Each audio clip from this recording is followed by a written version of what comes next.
Welcome, and thank you for watching this short presentation. My colleague Yves Allais and I have been the editors of Relations Industrielles since September 2008. We each view our role with the journal as a privilege. Accordingly, we each take it seriously and want to be known not just as good editors and stewards, but as good planners. I'd like to use this opportunity to talk a bit about the journal's illustrious history and how we see its future.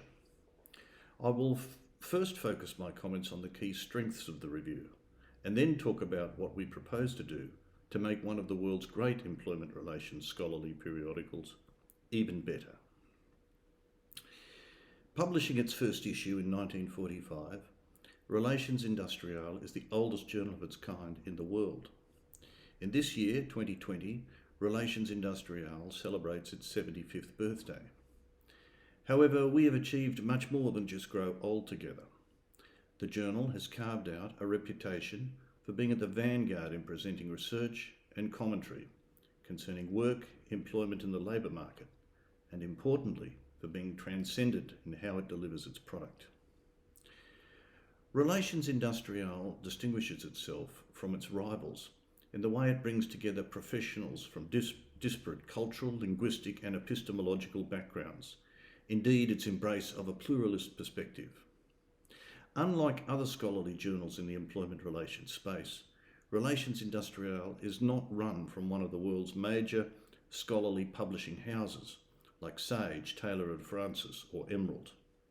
Rather, we produce the journal in-house at Laval University in Quebec City, Canada, where I'm employed as a professor. Not being associated with one of the large players at times gives us problems. For example, we don't have a big marketing budget. We don't have economies of scale and scope. And sometimes we don't have the lobbying influence of our competitor journals. I must say, however, that on balance, I'm content for the journal to exist as an independent entity. No one can interfere with what we publish for nefarious reasons. The scope of our content can't be constrained or otherwise interfered with by those pushing a corporatist agenda or groups and individuals putting priorities such as populism and commercial concern above those pertaining to scholarly rigour and understanding reality as it is. Relations Industrielles shines light in dark places. It reveals shortcomings in capitalist market economies, focuses attention on controversies, and frequently shows us where workplaces and employment arrangements are not as we believe them to be, or indeed as they should be.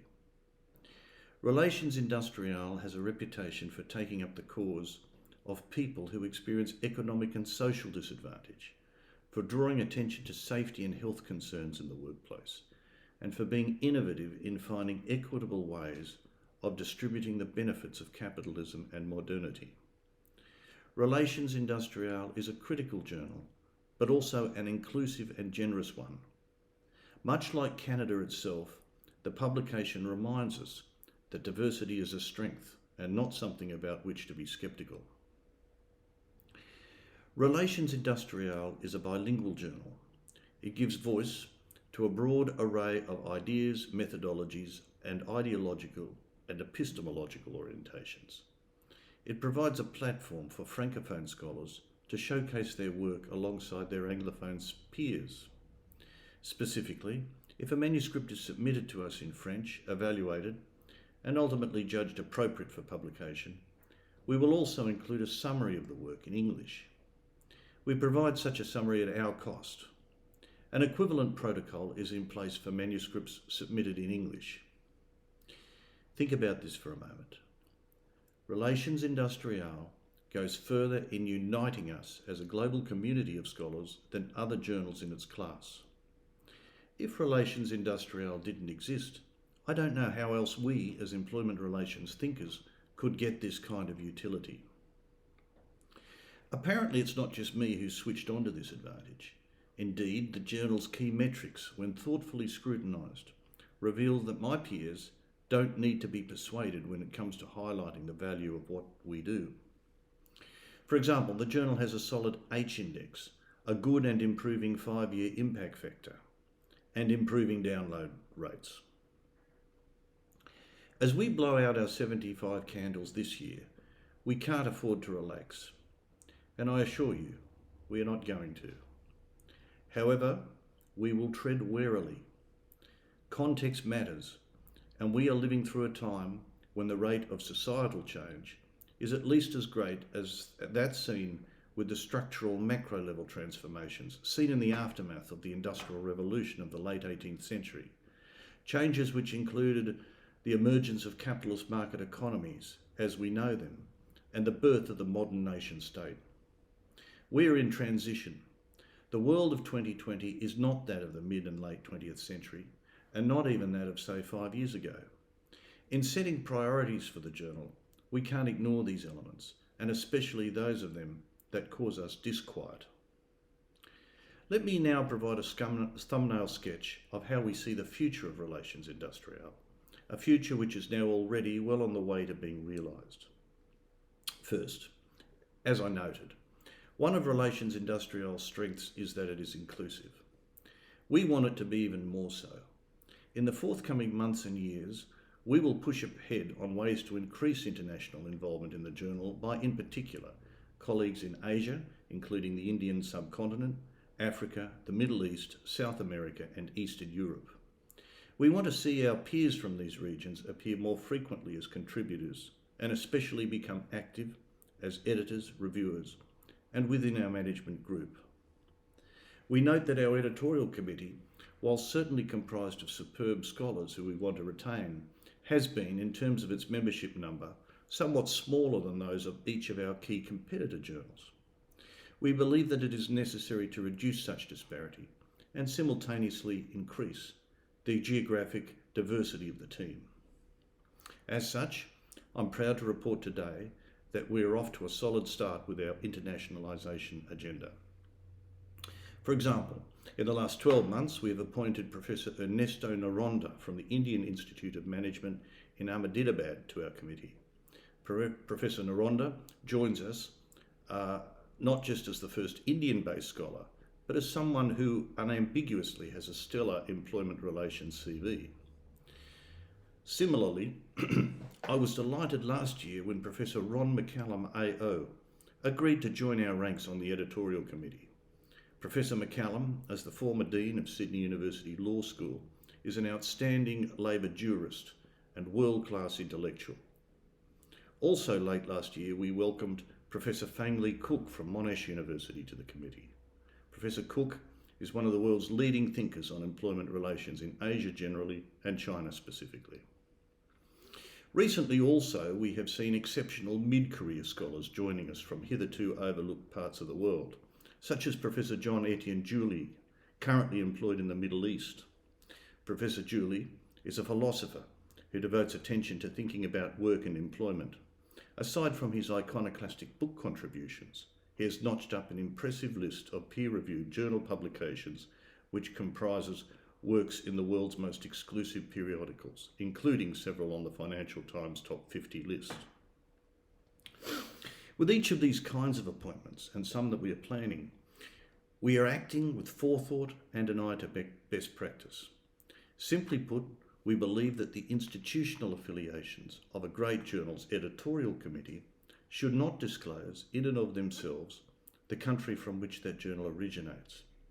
Either a scholarly journal is international or it is not, and we want Relations Industrielles to be a leading international publication with respect to its content, the composition of its management group, and its operating protocols. We see no reason why such an agenda cannot be pursued in tandem with our present policy of being a bilingual journal, a policy to which I remain personally committed and our financing necessitates. Furthermore, as far as our immediate circumstances are concerned, I believe that it is possible to pursue an agenda of internationalisation and continue to cultivate the unique elements that 75 years ago provided impetus for the journal's creation. These elements represent a distinctively Canadian and Quebecois preoccupation with equity, inclusion, and concern for those who are inclined to be excluded or marginalised. A second broad area that we seek to develop concerns the content of Relations Industrielles. In 2017, my predecessor announced that the journal would henceforth run a specialised section addressing labour law and public policy. In our view, this initiative has proved to be a smart move and is something of a Trojan horse. I view it as a first step to the inclusion of other specialised truncated sections. For example, a key additional dedicated segment could entail presenting short peer-reviewed commentary pieces that are somewhat more broad in their scope, but distinctive in that they give voice to dangerous or subversive ideas. A criterion for manuscript inclusion in such a section would be whether an argument being advanced is controversial. The third of our priorities will be to modernise our content submission and evaluation process. Inevitably, such an agenda will entail using software to automate the processing of incoming manuscripts, communication with authors and reviewers, and the collation of statistics. This kind of emphasis represents embrace of a measurement culture. We want to set benchmarks for document processing times, follow up on correspondence with authors and reviewers, downloads and citation rates. I don't want us to become bogged down with obsessively comparing Relations Industrielles with other journals on these metrics. However, henceforth, I do want to use them as the principal basis for thinking about how we improve and what we improve. A fourth area where we seek to develop Relations Industrielles concerns the way we communicate with the employment relations scholarly community, as well as more broadly with those who are interested in our journal's content. This is perhaps a sensitive issue. An attractive characteristic of my predecessors is that they are mostly modest people and disinclined to broadcast their considerable successes. The same is true for those who have been, and still are, active on our editorial committee. However, in the contemporary milieu of modern academia, a world where promotion and appointment decisions typically rest primarily on how much and where one has published, it is imperative for editors and other stakeholders to draw attention to the strengths of their scholarly journals. Of course, communication, be it corporate or of any other kind, is not just about message. It also entails a medium. The 21st century's scholarly world exists mostly in cyberspace. Consequently, in the case of our journal, we will soon have in place a social media strategy. This is a key priority for us. So, please read it, Relations Industrielles. Please cite it. Please submit us your best work, and please recommend the journal to your colleagues. Relations Industrielles really is a very good journal, but don't take my word for this. Discover it for yourself. Thank you again for watching this presentation and for your interest in Relations Industrielles.